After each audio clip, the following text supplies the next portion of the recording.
ॐ मातृवत्लालयत्री च पितृवत् मार्गदर्शिका नमोस्तु गुरुसत्तायै श्रद्धा प्रज्ञायुताचया। ओम श्री गुरुवे नमः। सुप्रभातम। आज की मंगल वेला में गुरु अमृतवाणी के रूप में मर्यादा पुरुषोत्तम राम की चरित्र लीलाओं का संकलन चयनित चौपाइयों के माध्यम से प्रेरणा स्रोत के रूप में हमें हर चौपाई से कुछ न कुछ प्रेरणा अवश्य मिलती है। उसको आत्मसात करने का भाव जागृत करते हुए ये जो ध्वनि संदेश वीडियो के माध्यम से आप तक पहुंच रहा है, उसको ब्रह्मवेला में रामायण पाठ, साप्ताहिक रामायण पाठ का आनंद आप गुरु अमृतवाणी के रूप में ले रहे हैं। कल के प्रसंग में भरत जी निषाद राज को साथ में लेते हुए चित्रकूट की ओर चलते हैं। चित्रकूट में आते ही सर्वप्रथम माता कैकेयी से भेंट करते हैं।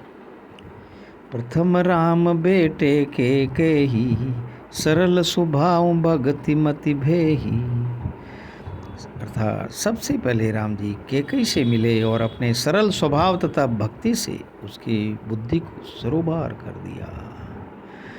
भगवान राम जानते थे कि माता कैकेयी की भावना उनके प्रति कम नहीं है। देवताओं के कार्य के लिए उन्हें संयोग से अपयश का भागी बनना पड़ा, इसलिए उनका दुख घटाने तथा लोगों की दृष्टि में सम्मान बढ़ाने के लिए उन्हें माता कैकेयी को सर्वप्रथम प्राथमिकता दी। फिर श्री रघुनाथ जी सब माताओं से मिले।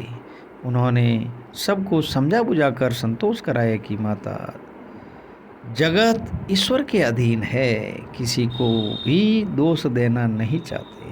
अर्थात राम चाहते हैं कि उनके प्रति स्नेह के कारण माताओं के प्रेम व्यवहार में कमी न आने पाए, इसलिए उन्हें परस्पर दोष न देने का मर्म समझाते हैं।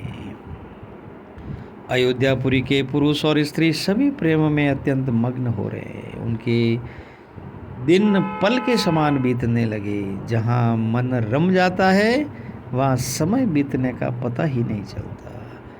यह संसव सबके मन माही, राम गमन विधि अवध की नाही। और सबके मन में ये संदेह हो रहा है कि हे विधाता, श्री रामचंद्र जी का अयोध्या जाना होगा कि नहीं। एक हूँ जुगति न मन ठहरानी, सोचत भरत ही रेन बिहानी। प्रात नहाऊं प्रभु ही सिरनाई, बैठत पठे ऋषय बोलाई। श्री राम से अयोध्या लौटने का आग्रह कैसे करें, इस पक्ष में एक भी युक्ति भरत जी के मन में न ठहरी और यही सोचते सोचते रात बीत गई। भरत जी प्रातःकाल स्नान करके और भगवान के चरण में सिर नवाकर बैठे ही थे कि ऋषि वशिष्ठ जी ने बुलावा भेजा।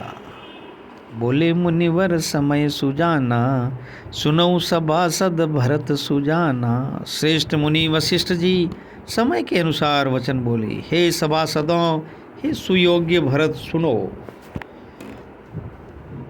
सूर्य कुल के सूर्य राजा श्री राम जी धर्म धुरंधर और स्वयं में मर्यादा पुरुषोत्तम भगवान हैं।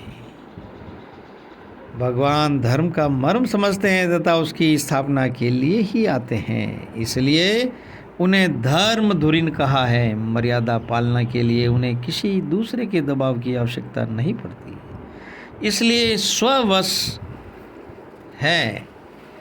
अर्थात भगवान का अवतरण संसार के लिए भले के लिए होता है। जिनमें भगवान का प्रकाश उदय होता है उन्हें भी ऐसा ही करना चाहिए। नीति प्रीति परमारथ स्वार्थ, कौन राम समझान जथारथ।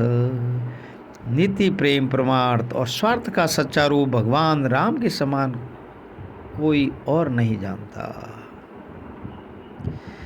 श्री राम जी किस प्रकार अयोध्या चले, विचार करके कहिए, यही उपाय किया जाए। ऊपर कही हुई तथ्य को ध्यान में रखकर अर्थात अपनी हठ धर्मिता जिद को छोड़कर सही मार्ग खोजने का आग्रह श्री वशिष्ठ जी ने भरत जी से किया। कहि भरत मुनि कहा सो कीने, फल जग जीवन अभिमत दीने। भरत जी ने कहा, मुनि की आज्ञा अनुसार काम करने से सारा जगत के जीवों का उनकी इच्छित वस्तु देने में फल प्राप्त होता है।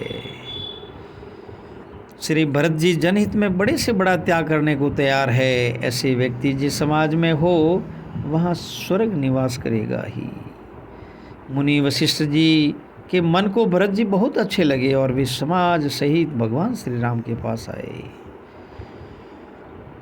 बोले मुनिवर वचन विचारी, देश काल अवसर अनुसारी। हर व्यक्ति को स्थान समय और परिस्थिति के अनुसार ही अपनी बात कहनी चाहिए। हम सबका हित जिस प्रकार हो, यही प्रार्थना वशिष्ठ जी ने की। किसी क्रिया विशेष का आग्रह नहीं किया, क्योंकि सबका हित तथा उसको पूरा करने का ढंग भगवान अधिक अच्छी तरह से जानते हैं। दुखी लोग कभी भी विचार कर नहीं बोलते हैं, जैसे कि जुआरी को सदा अपना ही दाव दिखता है।